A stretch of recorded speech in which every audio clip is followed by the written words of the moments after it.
Time for sound design. In this video I want to explore what you can do with automation lanes in Ableton to create an inspirational start for a track. So I loaded up a 606 drum kit in Ableton. I'm first going to create a basic beat that I can then use as my starting point. So I'm just going to put in some kicks and snares.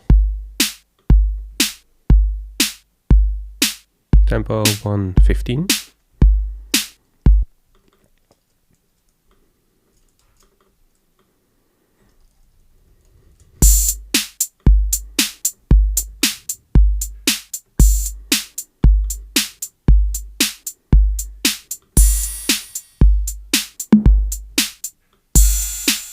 And I'm gonna put in some toms as well in the end of the second bar.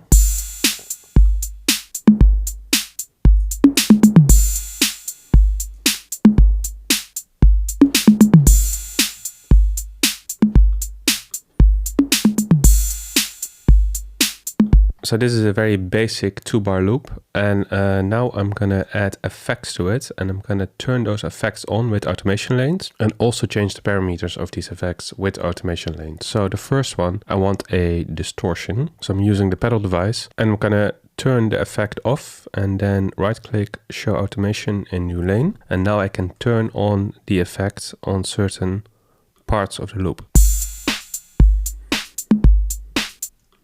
One more gain, distortion, lower dry wet. I'm just gonna turn it on the snare, on the second and the fourth beat in the bar.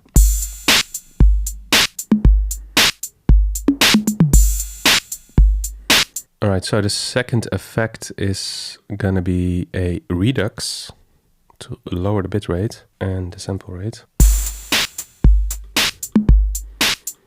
But again, not the entire, for the entire loop.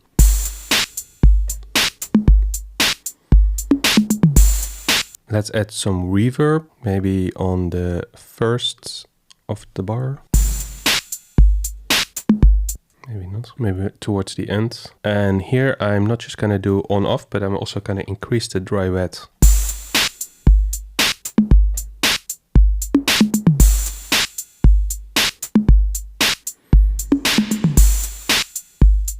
So next up, a delay, quite a short delay, very much filtered.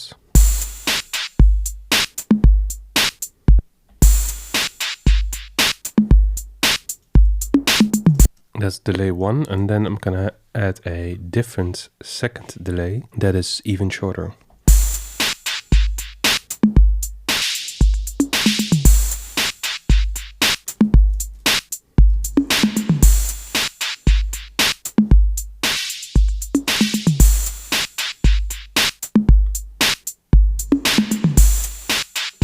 So the next effect I'm adding is a resonator,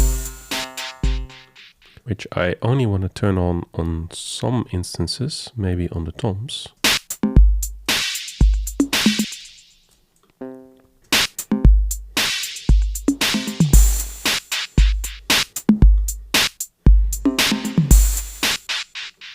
And of course I need to have an auto filter as well there. And for the auto filter, I'm gonna enable it in the last 2 bars, and then I want to automate the filter frequency as well.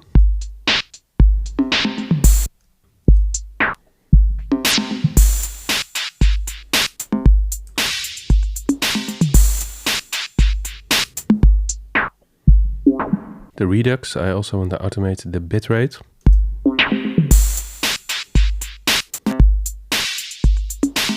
And for the first effect, the pedal, the distortion, I'm going to change the gain as well. So I'm going to add an extra automation lane.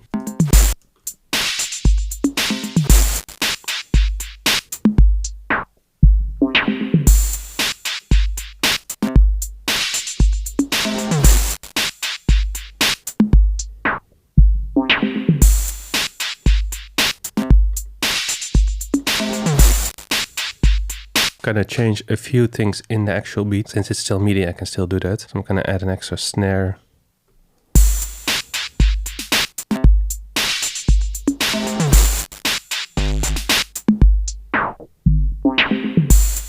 Let's do the tom maybe.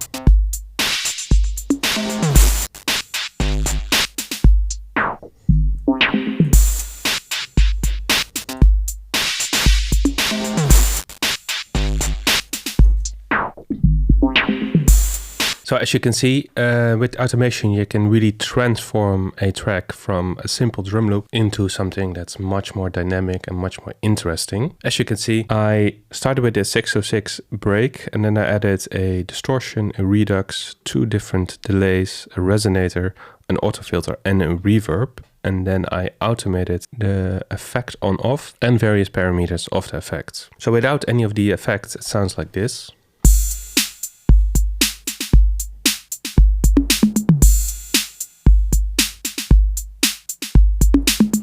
With all the effects and the automation, it sounds like this.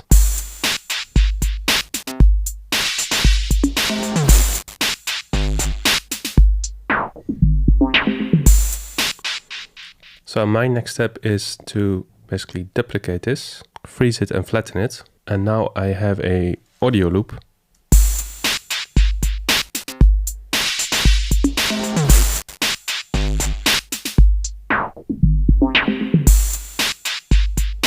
That could be the start of a track. So I might chop this up. I might only use certain bits of this loop, but this could be a starting point for a track where I actually use this as a percussive loop. So maybe I filter out the low, put a 4 to the floor kick drum underneath it, but I have something that is interesting and varies, and it is created from a standard drum kit in Ableton. That was it for today, a small sound design technique that I like to use. Let me know if you have any questions, and see you in the next one.